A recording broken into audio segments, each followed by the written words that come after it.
ফ্রিজের দরজা লাগাই দেওয়ার পরে আপনি এই যে পেপারটা আছে এই পেপারটা ধরে আস্তে করে টান দিবেন। টান দেওয়ার পরে যদি দেখেন যে এটা একদম ফ্রিতে চলে আসতেছে, তাহলে বুঝবেন যে আপনার যে রাবারটা আছে এটা নষ্ট হয়ে গেছে।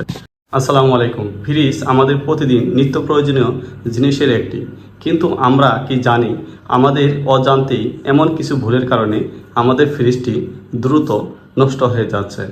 আজকে ভিডিওতে আমি আপনাদেরকে জানাবো ফ্রিজ নষ্ট হওয়ার প্রধান 5টি কারণ।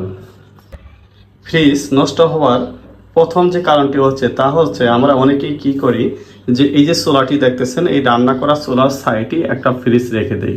এই ফ্রিজটি রাখার কারণে এই যে সোলারটি এই সোলার এখান থেকে গরম যে আবহাওয়াটা আসে সেখানে ফ্রিজের সাইডে যখন থাকে তখন দেখা যাচ্ছে আপনার ফ্রিজটি কিন্তু নষ্ট হওয়ার সম্ভাবনা থাকে বেশি। এমনকি আপনার যে জায়গায় জানালা আছে এই জানালা থেকে সরাসরি যে সূর্যের আলো ফ্রিজের উপরে পড়ে সেখানেও কিন্তু আপনার নষ্ট হওয়ার সম্ভাবনা বেশি থাকে। তাই আপনারা যে কাজটি করবেন তা হলো আপনারা যখন কোনো জায়গায় ফ্রিজ এইভাবে রাখবেন, এই ফ্রিজটি রাখার সময় অবশ্যই খেয়াল করবেন যে পিছনে যেন আপনার এই জায়গাটা 6 থেকে 7 ইঞ্চি পর্যন্ত আপনার গ্যাপ থাকে। এখানে গ্যাপ থাকলে যে উপকারটি হবে তা হলো আপনার এই ফ্রিজের পিছনে যে কন্ডেন্সার থাকে বা আপনার এখানে যে কম্প্রেসারটি থাকে এখানে কিন্তু আলো বাতাস সবসময় চলাচল করবে। আর সবসময় যদি চলাচল করে তাহলে এখানে কিন্তু আমরা গরম হওয়ার সম্ভাবনা খুব কম থাকবে। এতে করে আপনার ফ্রিজটি দীর্ঘদিন ভালো চলবে। তো অবশ্যই আমরা যখন ফ্রিজ রাখবো তো ফ্রিজের পিছনে এখানে কিন্তু আমরা 6 থেকে 7 ইঞ্চি পর্যন্ত ফাঁকা রেখে তারপরে ফ্রিজটি বসিয়ে দেব। ফ্রিজ নষ্ট হওয়ার আর একটি কারণ হচ্ছে তা হলো এই যে ফ্রিজের সাইড দিয়ে যে রাবারটি থাকে এই রাবারটি অনেক সময় দুর্বল হয়ে যায় বা নষ্ট হয়ে যায়। তখন এই ফ্রিজের থেকে আপনার ঠান্ডা বাতাসটা বের হয়ে আসে, যার কারণে আপনার যে কম্প্রেসারটা আছে এই কম্প্রেসারটা সবসময় চলে। এতে করে আপনার বিদ্যুৎ যেমন বিল বেশি উঠবে, পাশাপাশি আপনার ফ্রিজের কম্প্রেসারটি দ্রুত নষ্ট হয়ে যাবে। তাই এই গ্যাসকেটটি বা এই রাবারটি ভালো আছে কিনা এটা কিভাবে চেক করবেন আমি এখন আপনাদেরকে দেখাচ্ছি। এটা পরীক্ষা করার জন্য এইরকম একটি পেপার আপনারা নেবেন বা কাগজ আপনারা হাতে নেবেন, নিয়ে ঠিক এইভাবে আপনার ফ্রিজের সাইডে রেখে দিবেন। রেখে দেওয়ার পরে এইরকমভাবে দরজাটা লাগিয়ে দিবেন। ফ্রিজের দরজা লাগিয়ে দেওয়ার পরে আপনি এই যে পেপারটা আছে এই পেপারটা ধরে আস্তে করে টান দিবেন। টান দেওয়ার পরে যদি দেখেন যে এটা একদম ফ্রিতে চলে আসতেছে, তাহলে বুঝবেন যে আপনার যে রাবারটা আছে এটা নষ্ট হয়ে গেছে। আর যদি দেখেন যে এটা টান দেওয়ার সময় শক্তি লাগতেছে, তাহলে এটা ঠিক আছে। আপনারা এই জিনিসটা চেক করে নেবেন অবশ্যই। যদি এই রাবারটা নষ্ট হয়ে থাকে তা আপনারা দ্রুত চেঞ্জ করে দেওয়ার চেষ্টা করবেন। কারণ হচ্ছে একদিক দিয়ে বিদ্যুৎ বিল বেশি আসবে, আর একটা হচ্ছে আপনার কম্প্রেসার যে আছে এই কম্প্রেসারটা দ্রুত নষ্ট হয়ে যাবে। 3 নাম্বার যে কাজটি করবেন তা হলো আপনাদের যে ফ্রিজ আছে এই ফ্রিজের পিছনে এই কন্ডেন্সার থাকে বা কম্প্রেসার থাকে। এখানে দেখেন আপনারা যে কম্প্রেসারটি আছে এই কম্প্রেসারটি আপনারা সবসময় পরিষ্কার করে রাখবেন। কারণ হচ্ছে এখানে যদি ময়লা জমে থাকে তাহলে হিট এক্সচেঞ্জে কাজ করবে না। এর কারণে দেখা যাচ্ছে আপনাদের যে কম্প্রেসারটা আছে এখানে কিন্তু নষ্ট হওয়ার সম্ভাবনা থাকবে বেশি।